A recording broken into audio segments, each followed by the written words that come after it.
Now comes the complicated graph. So bear in mind this one, and what I'm now going to show you is the behavior if you integrate all of the nationally determined contributions from all nations and see what the emissions pathway looks like. And that's shown in the yellow points curve. So the curve which shows the blue just below it is the behavior committed by governments in Paris. And you'll see that if we follow that, it goes up till 2030. So there's a first disadvantage of the Paris Agreement. Most countries have only committed to 2030. The United States not even quite that far. But if we add those up and then assume that we can accelerate the pathway but only after we achieve the 2030, you'll see that we've drawn in here, roughly speaking, a realistic pathway into the future. Now, what does that add up to in terms of temperature rise? Well, I'm afraid it adds up to a 3 to 4 degrees centigrade temperature rise.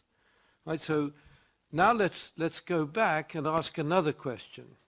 If we look at the emissions per annum on the curve that shows the sharpest fall, so that by 2035, we've actually become greenhouse gas neutral on that curve.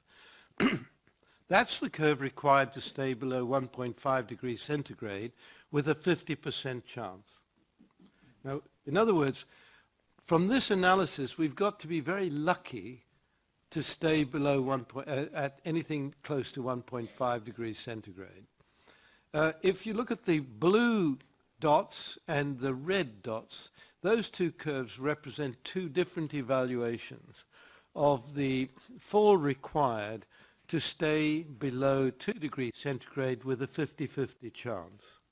So somewhere between the red, the blue, and the yellow curves is the pathway we need to be on if we are going to secure our future.